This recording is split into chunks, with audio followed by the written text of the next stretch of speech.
જય શ્રી કૃષ્ણ મિત્રો, તો આજે આપણે બનાવવાના છીએ બહાર મળે ને એકદમ એવા જ પંજાબી છોલે, જે તમે પરોઠા કે પૂરી મેંદાની યા ફિર તો તમે કુલચા જોડે સર્વ કરી શકો છો. જેની હાલ મેં અહીં ડુંગળી અને અચાર અને છાશ સર્વ કરી છે. તો એના માટે પહેલાં આપણે ગ્રેવી બનાવવાની છે. તો ગ્રેવીમાં મેં અહીંયા ટમેટું, ડુંગળી, આદુ, મરચાં, લસણ અને મરચું લીધું છે. આ બધાની આપણે એક સાથે જ ગ્રેવી બનાવી લેવાની છે, એટલે આપણે ક્વિક અને જલ્દી છોલે બની જાય. તો આપણી જો ગ્રેવી અહીંયા એકદમ બનીને રેડી થઈ ગઈ હતી, પછી ડાયરેક્ટ આપણે લઈ લેવાની કઢાઈ અને એમાં નાખી દેવાનું તેલ. તમે અહીંયા ઘી પણ થોડુંક એડ કરી શકો છો. ત્યારબાદ આપણે મસાલા કરી લઈએ. તો એમાં નાખી દેવાની છે તમારે હિંગ, અને હિંગ નાખ્યા પછી તમારે નાખી દેવાની છે આપણી પ્યુરી.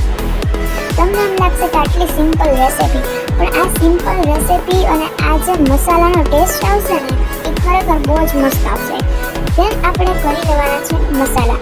પણ મસાલા કર્યા પહેલાં આપણે થોડું જે ગ્રેવીમાં મિક્સરમાં કહેવાય ને કે પાણી નાખી અને પાછું નાખી દેવાનું, જેથી છે ને આપણી થોડીક કહેવાય ને કે તમારે વધુ ગ્રેવી રાખવી હોય તો પાણી વધુ નાખવાનું, ઓછી રાખવી તો ઓછું નાખવાનું. મસાલા કરી લઈએ તો મસાલામાં લાલ મરચું પાવડર, સ્વાદ પ્રમાણે હળદર, અને ત્યારબાદ આપણે અહીંયા એમાં એડ કર્યું છે ગરમ મસાલો. તો ગરમ મસાલો તમે અહીંયા છોલે મસાલો પણ યુઝ કરી શકો છો, પણ હું અહીંયા ગરમ મસાલો મેં એડ કર્યો છે. જેને આપણે એમાં એડ કરવાનું છે મીઠું, અને આપણે હલાવી લેવાની છે આપણી ગ્રેવી પ્રોપર રીતના. અને ત્યારબાદ આપણે ગ્રેવી ચડવા દેવાની 1-2 મિનિટ માટે. જ્યારે આપણી ગ્રેવી ચડી જાય એટલે આપણે એમાં છોલે એડ કરી દેવાના છે.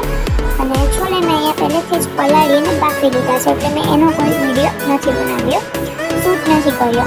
તો હવે આપણે છે ને છોલે એડ કરી દેવાના છે, અને થોડું મેં અહીંયા પાણી પણ એડ કર્યું છે.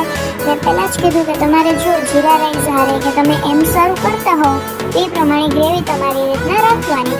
જેને આપણે છોલે છે 5 મિનિટ માટે ચડવા દેવાના, એટલે છે ને એનો સ્વાદ બધું આપણી ગ્રેવી છે ને એમાં બેસી જાય.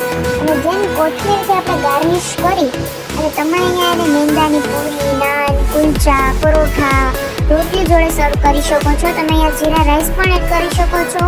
અને મળીએ આવા એક નવા વિડીયો જોડે. ત્યાં સુધી બધાને મારા જય શ્રી કૃષ્ણ.